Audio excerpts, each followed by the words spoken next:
9월 26일 KMA 뉴스브리핑입니다. 코로나19의 확산 양상이 개인 간 접촉에서 집단 감염으로 눈에 띄게 바뀌고 있습니다. 지난 11일 0시부터 25일 0시까지 발생한 확진자 617명 중에서 47.3%인 292명이 지역 집단 발병으로 양성 판정을 받았습니다.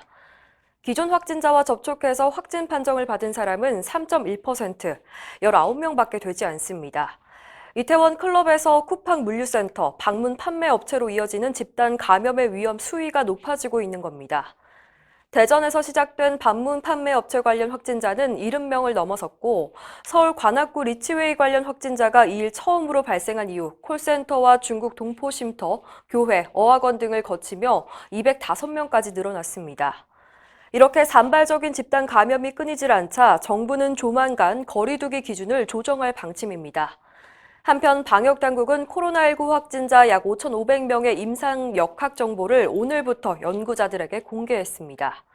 여기엔 의사의 임상 소견과 혈액검사 결과 등이 포함되어 있습니다.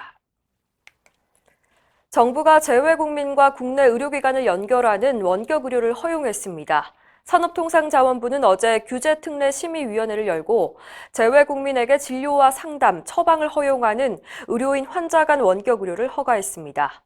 앞으로 국내 의료기관이 전화나 화상을 통해서 재외국민을 진료하고 환자가 원할 경우 처방전도 발급할 수 있게 된 겁니다. 의료계는 즉각 반발하고 나섰는데요. 대한의사협회는 25일 성명을 내고 아무런 평가나 검증도 없는 원격 의료를 재외국민에게 허가하는 것은 국민의 건강권을 저버리는 처사라고 비판했습니다. 특히 원격 의료는 기업들의 경쟁을 촉발해서 극단적인 영리 추구 행태를 보일 가능성이 높고 동네 의원의 몰락을 초래해 의료의 기초 인프라가 붕괴될 것이라고 우려했습니다. 의협은 정부가 이렇게까지 원격 의료에 목을 매는 까닭을 이해할 수 없다면서 무모한 정책 실험을 즉각 중단하라고 촉구했습니다. 대한의사협회는 코로나19로 타격을 입고 있는 의료기관을 위해서 재난수가를 신설해 줄 것을 국회에 요청했습니다. 최대집 회장은 25일 더불어민주당 민형배 의원과 만난 자리에서 고질적인 저수가로 고통받는 와중에 코로나19 사태 같은 재난 상황이 발생하면 의료기관들은 더욱 힘들어진다고 전했습니다. 최 회장은 특히 주기적으로 발생할 수 있는 감염병 사태에 대응하기 위해서 의료기관의 실질적인 손실 보전과 보호장구 구입 등을 위한 각종 수가 신설이 꼭 필요하다고 강조했습니다.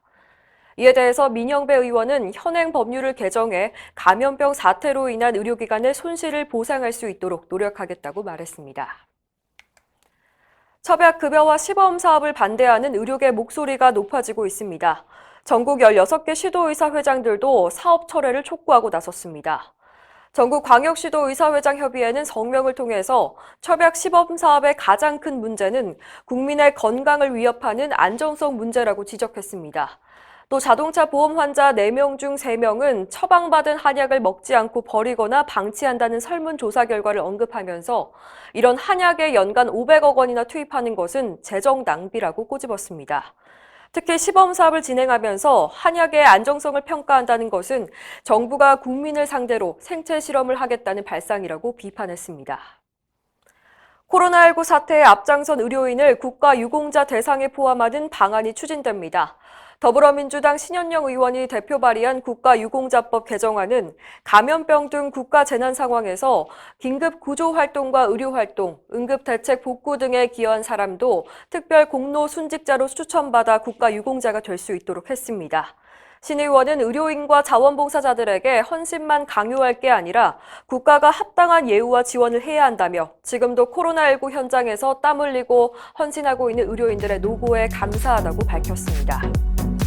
이상으로 뉴스브리핑을 마칩니다. 자세한 사항은 의협신문 참고하시길 바랍니다.